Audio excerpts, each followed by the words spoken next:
कौन है वो बिरयानी वाला जिसने मोदी योगी की कुर्सी की सुपारी ली? साजिशें सुनकर सब हैरान हैं। मंदिर की जमीन कब्जा कर खोली बिरयानी की दुकान, जहां बनाई गई सरकार गिराने की प्लानिंग। कभी चलाता था पंचर की दुकान, अब बन गया मास्टरमाइंड। यूपी से मुंबई तक फैले इसके गुर्गे। 24 साल पहले यूपी में गैंगस्टर ने सीएम को मारने की सुपारी ली थी, लेकिन साजिश सफल होती उससे पहले ही वो मारा गया। अब एक बिरयानी वाले ने पीएम और सीएम की कुर्सी की सुपारी ली है। साजिश ऐसी कि आईबी वाले भी नहीं पकड़ पाए। दिल्ली से करीब 600 किलोमीटर दूर कानपुर की एक बिरयानी शॉप में सबसे बड़ी साजिश रची जा रही थी।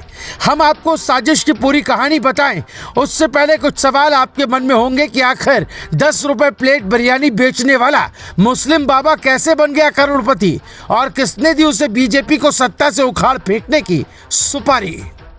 इस कहानी की शुरुआत होती है साल 1968 से। उस वक्त यूपी नहीं बल्कि देश भर में हिंदू मुसलमानों के बीच नफरत जैसी कोई भावना नहीं थी। कानपुर के बेकनगंज इलाके में रहने वाले मोहम्मद इशाक अहमद राम जानकी मंदिर के पास पंचर की दुकान लगाते थे। कुछ दिन बाद बेटा मुख्तार अहमद भी दुकान पर पंचर बनाने लगा।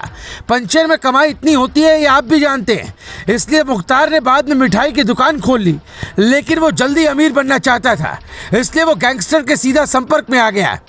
तब यूपी में दाऊद के कनेक्शन वाला D2 गैंग काफी एक्टिव था और साइकिल का पंचर बनाने वाला इंसान कुछ सालों में ही करोड़पति बन गया। लेकिन दौलत का नशा जब छाया तो उसे योगी मोदी से टकराने का घमंड भी आया, और फिर 3 जून 2022 की वो कहानी लिखी गई जिसने पूरी यूपी को हिला डाला। 3 जून को जब कानपुर दहलाने की साजिश रची गई तो मुख्तार की बिरयानी की दुकान ही उसका सबसे बड़ा अड्डा बनी। जिस बेकनगंज इलाके में सबसे ज्यादा बवाल हुआ वहीं इसकी दुकान है।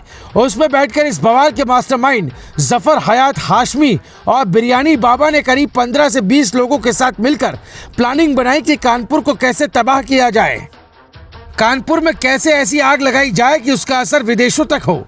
उसकी प्लानिंग ये थी कि अगर नुपुर शर्मा के बयान पर बड़ा बवाल होगा तो धर्म की आड़ में हम छिप जाएंगे। दुनिया भर के मुस्लिम देश जब ये तस्वीरें देखेंगे तो यूपी में योगी और देश में मोदी की कुर्सी हिल जाएगी। पाकिस्तान में बैठे उसके आका तो इससे एक कदम आगे सरकार गिराने की साजिश रच रहे थे। कानपुर बवाल के मास्टरमाइंड जफर हयात हाशमी ने पूछताछ में बाबा बिरयानी का नाम लिया तो कई राज खुलकर सामने आए। बाबा बिरयानी उर्फ मुख्तार ने पूछताछ में बताया कि बिरयानी की दुकान में साजिश रची गई। उसके बाद 15-16 लोगों को अलग अलग टास्क दिए गए। हमारी प्लानिंग कानपुर में बड़ा बवाल फैलाने की थी। 500 से 1000 रुपए देकर बाहर से पत्थरबाज बुलाए गए थे। उन्हें क्राउड फंडिंग के जरिए जुटाए गए पैसे दिए गए थे। क्राउड फंडिंग के जरिए पैसे जुटाने वाला कोई और नहीं बल्कि मैं ही था। कानपुर बवाल में जितना भी खर्च हुआ वो पैसे मैंने दिए थे।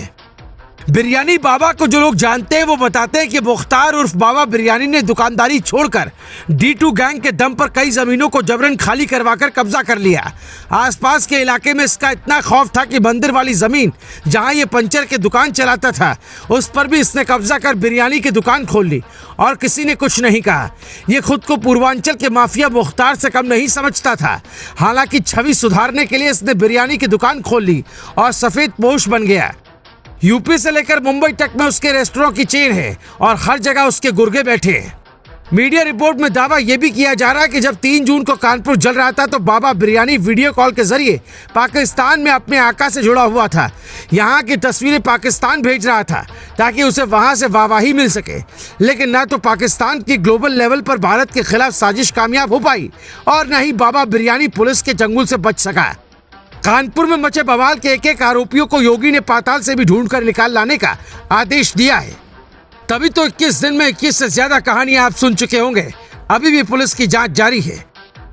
लखनऊ से शिवम श्रीवास्तव, ग्लोबल भारत टीवी।